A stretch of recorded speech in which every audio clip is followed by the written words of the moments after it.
आपकी पसंद के खाने क्या-क्या हैं? क्या खाना पसंद है? अब तो मुझे सिर्फ़ घर का खाना पसंद है, मम्मी के हाथ का सरसों का साग और मक्के की रोटी। ये सब खाना अलाउड है? ये वैसे तो घर पे ही मिलता है। जब मैच नहीं हो रहा होगा। हाँ, बट हाँ, ये खा सकते हैं, इतना कोई चीट मील नहीं है। चीनी खाते हैं? गुड़, मीठा नहीं, कुछ? चीनी नहीं खाते। क्योंकि हमने कुछ एथलीट्स के बारे में सुना है कि वो शुगर इनटेक बहुत कम करते हैं। कुछ कहते हैं कि वो शुगर इनटेक ज़्यादा करते हैं। वेट मेंटेन रखने के लिए आप क्या करते हैं? मुझे वेट गेन करना है, मैं फिर भी शुगर नहीं लेती हूँ क्योंकि कहीं न कहीं शुगर आपकी बॉडी में बहुत ज़्यादा हार्मफुल है। और जैसे मैं बाली रहती हूँ, तो मैं कुछ फाइटर्स को ऐसे देखती हूँ जो सालों से जिसने शुगर लिया ही नहीं है। बट हमारे इंडिया में तो मीठा ऐसे खाते हैं और कि रेसलिंग में, बॉक्सिंग वाले तो खूब खाते हैं।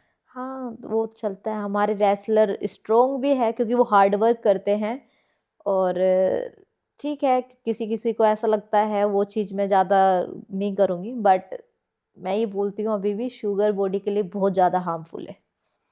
अगर मैं पूछूं आपसे एक एथलीट की पूरे दिन की डाइट क्या है? एथलीट को हर चीज़ का ध्यान रखना है, अगर उसे वेट गेन करना है, उसे अच्छा कार्ब लेना है, प्रोटीन लेना है, अच्छी नींद लेनी है, फिर उसे अप मतलब वाटर इनटेक भी अच्छे से करना है। तो शुरू से बताइए दिन जैसे अभी दिन शुरू हुआ मेरा, जो भी ये देखेगा अगर वो बनना चाहता है एथलीट तो क्या पूरे दिन की दिनचर्या होती है एक सुपर एथलीट की? वेट कट करने का प्रोसेस अलग है, वेट गेन करने का प्रोसेस अलग है। जैसे मैं मॉर्निंग में उठती हूँ, वैसे मैं ब्लैक कॉफ़ी से स्टार्ट करती हूँ, फिर उसके बाद मैं ओट्स लेती हूँ, फिर ट्रेनिंग करने के बाद आने के मैं नॉन वेजिटेरियन हूँ, तो मैं एग लेती हूँ, उसके बाद मैं स्वीट पोटैटो खाती हूँ। तो मैं 4 से 5 मील छोटे-छोटे लेती हूँ, जिससे कि मेरा वेट भी ठीक रहे और बहुत ज़्यादा बॉडी में फैट भी ना आए। पूरे दिन में कितनी कैलोरी इनटेक होती होगी? कैलोरी तो ऐसे काउंट नहीं करती हूँ, बट ये है कि जो मेरा डाइट प्लान रहता है वो कोच ही मेरे करते हैं। मतलब 4-5 हज़ार कैलोरी से क्योंकि ट्रेनिंग भी उस तरह की होती है। हाँ, ट्रेनिंग कैसी होती है आपकी? ट्रेनिंग मैं सोमा में ट्रेनिंग करती हूँ, तो वहाँ पे लड़कियाँ तो है नहीं एमएमए की, तो कोच माइक जो है मेरे वो ज़्यादातर मुझे लड़कों से ही फाइट कराते हैं। और वो लड़कों के साथ में भी सब लड़के मेरे से 10-10 किलो वेट में ऊपर है और वो ऊपर बैठ के पूरा पंचेज़ जब करते हैं, मैं उन निकल नहीं पाती ग्राउंड गेम से, तो कोच माइक बोलते इसको और मारो। तो कभी-कभी रोना आ जाता है कि मैं कहाँ हूँ, कहाँ मेरे साथ फँसे? क्या कर रहे हैं? बट वो भी एक मतलब एग्रेशन में बहुत कि नहीं, मुझे करना है और मतलब कभी-कभी फन भी लगता है और कभी-कभी थोड़ा स्ट्रेसफुल भी हो जाता है। ज़्यादा लड़कियाँ होती तो थोड़ा ईज़ी होता है वहाँ पर।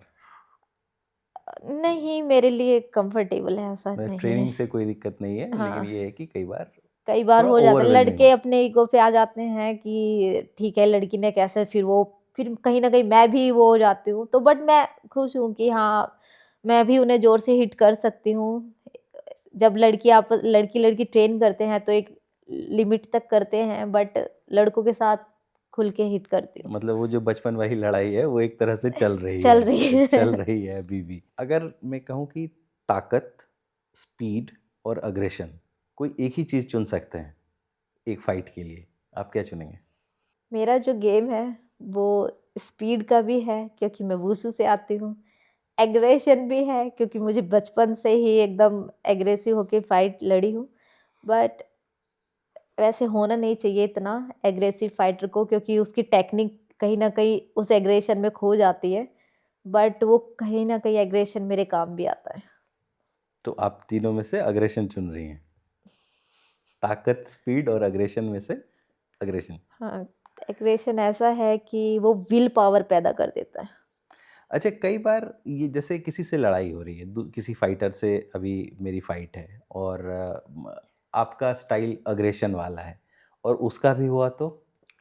फिर तो लोगों को और मज़ा आएगा मैच देखने में। फिर तो खुल के लड़ाई होगी उसमें।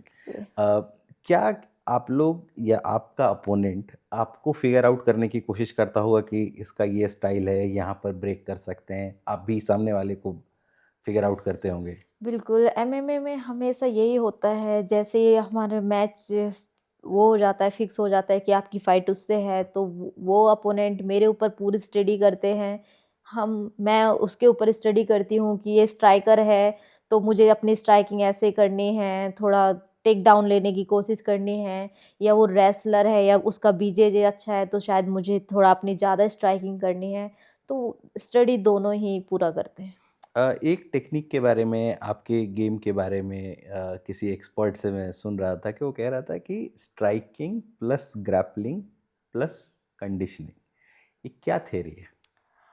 अ, कन स्ट्राइकिंग, ग्रैपलिंग आपको एमएमए में आपको पूरा एमएमए फाइटर बनना है। ऐसा नहीं है कि आप किक बॉक्सर है खाली उससे चीज़ें चल जाएगी, या आप रेसलर है आपको स्ट्राइकिंग नहीं करनी, आपको बॉक्सिंग अच्छी होनी चाहिए, आपके किक अच्छी होनी चाहिए, आपकी रेसलिंग अच्छी होनी चाहिए, आपको बीजेजे भी आना चाहिए कि आपको चोट लग रही है, तो उसका डिफेंस कैसे करना है। आपकी कंडीशनिंग अच्छी होनी चाहिए कि अगर मेरे सेकंड राउंड या थर्ड राउंड तक फाइट चली गई, तो मेरा इतना स्टैमिना बना रहे कि मैं वो थर्ड राउंड तक टिका रहूँ। ऐसा नहीं कि मैं फर्स्ट राउंड में इसे फिनिश कर दूँगा। आपका माइंडसेट इतना और हार्ड वर्क इतने होना चाहिए कि उस थर्ड राउंड तक क्या सोचना है।